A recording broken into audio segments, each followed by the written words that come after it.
Bulan Ramadan tak lengkap rasanya bila tak menikmati kolak. Bahkan tak sedikit muncul berbagai penjual kolak di pinggir jalan saat jelang waktu berbuka. Di Bandung ada penjual kolak yang cukup legendaris. Diklaim berdiri sejak 1953, penjual kolak yang berlokasi di kawasan Kalipapo ini menjadi favorit warga Bandung. Kini penjualan kolak ini dipegang oleh generasi ketiga yakni Lydia Jo. Terdapat 13 jenis kolak yang dijual, mulai dari kolak pisang, kolak candil, kolak ubi, hingga kolak campur. Harga kolak di sini dibanderol mulai dari Rp21.000. Pada bulan Ramadan, penjualan kolak meningkat. Di luar bulan Ramadan, biasanya sehari hanya menjual 100 porsi.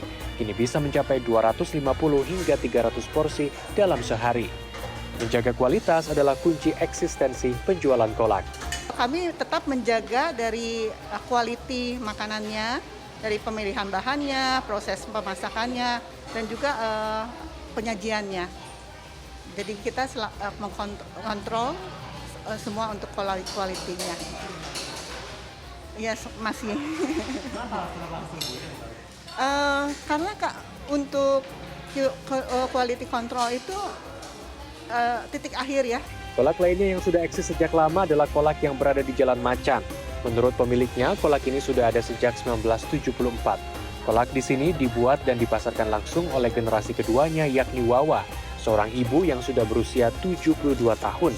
Setiap hari Wawa membuat 7 jenis kolak, mulai dari kolak pisang, kolak campur, hingga kolak candil. Wawa mengaku di bulan puasa ini ada peningkatan permintaan lebih dari 50%. Menurutnya, resep membuat kolak diturunkan dari ibunya ketika awal membuka kedai.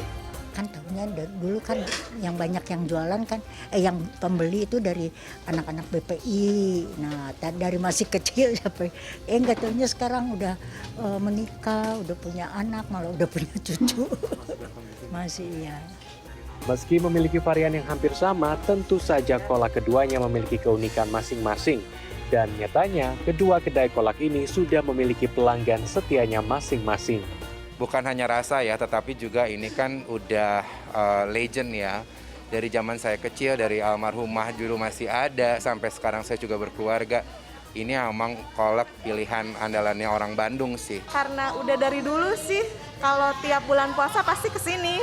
Pasti kesini, pasti beli di sini karena rasanya udah nggak usah diragukan lagi, udah enak sih gitu.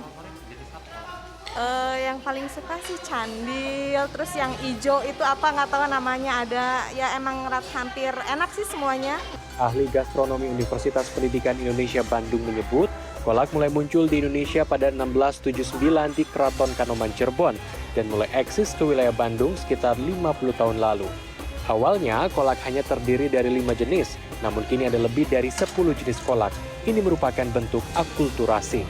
Akulturasi ya, ada akulturasi dengan budaya dari Tionghoa.